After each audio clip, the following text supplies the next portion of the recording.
should have the mic to make our contributions. Thank you, Mr. Speaker. Mr. Speaker, I wish to support this bill and thank the committee for bringing it, or the leader of majority. And I also want to indicate at the onset that it's a good thing that now we are having a legislative framework on disaster risk management. Indeed, I'm actually glad that it's clarified, because I remember very clearly we had this bill in the last parliament, but I do notice that it had lapsed. Mr. Speaker, because most people have spoken a lot to the issue of disaster risk management, I just wanted to talk about some of the issues that I've seen that are thrown in the bill.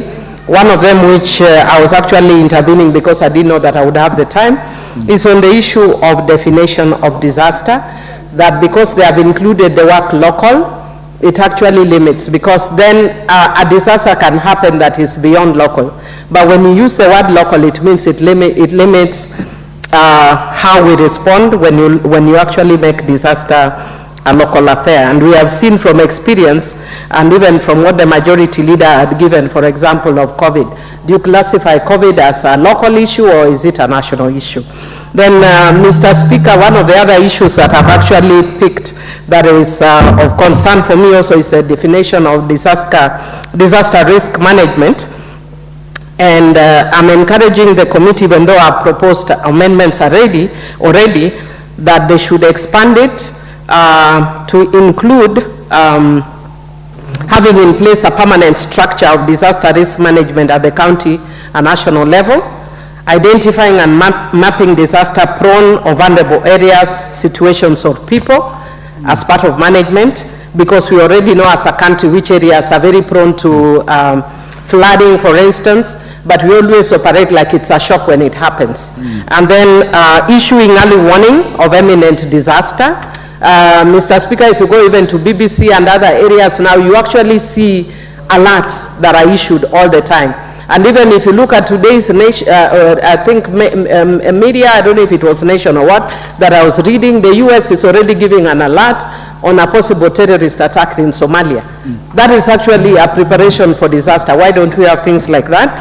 And then relocating populations in case of imminent disasters, and using technology to better management disaster. Mr. Speaker, one time when we were in Indonesia with the Committee of Budget, I woke up in the night, I was sleeping, and I actually thought I'd overslept and forgotten to switch off my TV.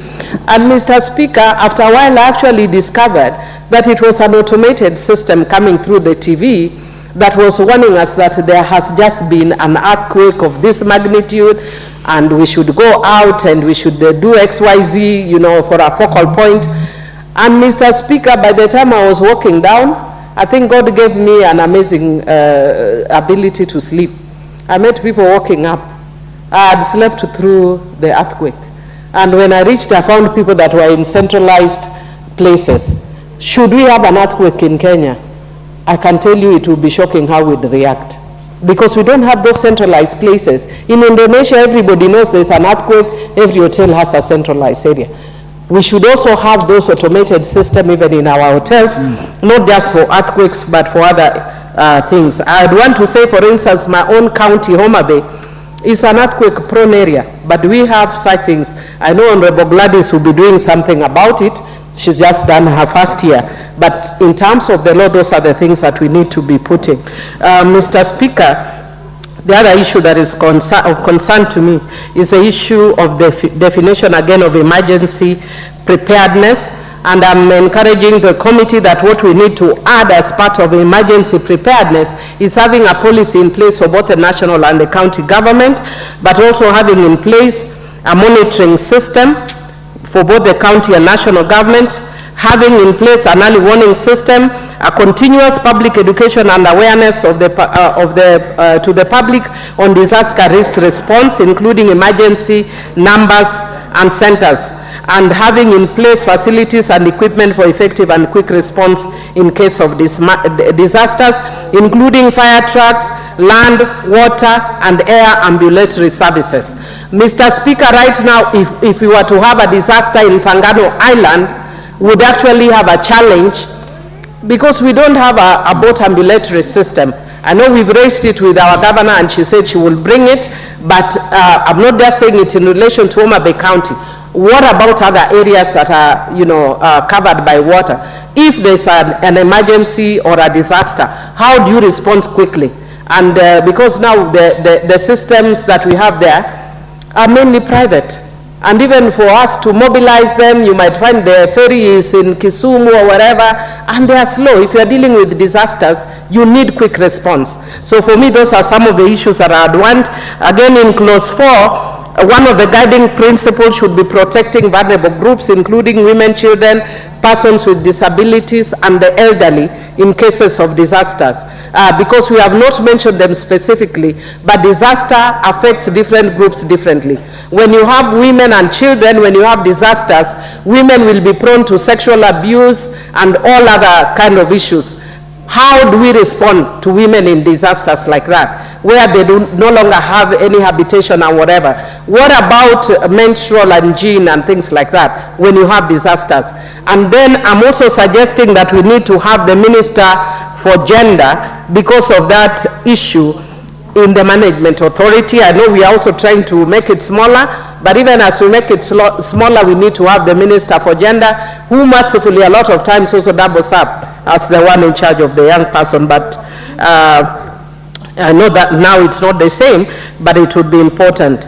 And then, Chair, on the issue of governance, it's an issue that I've been speaking to a lot on this floor, but I will re-emphasize it. Chair, we have this tendency that we find one Kenyan in two boards, or in serving a government office, but also in a board. When there are many Kenyans who don't have anything, why don't they also serve in those boards? Or we have one person that have exceptional intellectual capacities. Those are things that we also must address. We must also, in terms of governance, one of the other issues that we must also look at is the way we phrase the powers that we give the chair of the board. And one of the powers that we need to give the board is not to dismiss somebody for absenting themselves, but without justification. Chair, one of the other things that I'd want to say is also that we need to ensure that we take a zebra approach when we are appointing the boards or the officers to any of the bodies. And so that if you have a male chair, you should have a female vice, and vice versa. Mr. Speaker, I've written a few of the issues. I'm not going to mention all of them, but I just want to complete by saying one of the things that I've told you before. I've sponsored the Victim Protection Act. And one of the clauses in the Victim Protection Act is the issue of victimization, mass victimization arising from a crime. So for instance, the issue of terrorism. And one of the things it does, it says that, this is actually born of the fact that when we have seen all the times that we have seen terrorist attacks, how have we responded as a country? Every single person has walked in there to respond, not the officers. Secondly, in their response, we don't preserve the evidence. We don't also look at the victim. We don't see like what you see if you actually look at a lot of the programs in the US or other areas, that they will preserve the dress that the person is wearing for purposes of identification or any other identifying features. I was very shocked one time when I went to Kenyatta National Hospital, and I saw recently that they wanted to dispose of bodies. And they were telling people to just come and dispose of bodies. And I said, and I asked them, do you keep in such cases of disposals any evidence that when somebody one time wants to identify a person who is lost, they can do that? And they said, no, they don't have. I was actually shocked. So that is why, for instance, one of the people who used to be an ODM member called Matunga, who disappeared from Gwasi, to date can't be traced because there is no DNA evidence. This applies to mass victimization as well. So, Mr. Speaker, I've proposed several amendments to this bill. It is a good bill. It is a timely bill. I encourage the majority speaker to be more futuristic and stop looking backwards and always blaming other people, including Honorable Matiang'i, because the country has moved on. With those few remarks, I support. Thank you, Honorable Adhiambo. Always very informative. The Honorable Dr. Suzanne Kiamba, the MP for Makueni.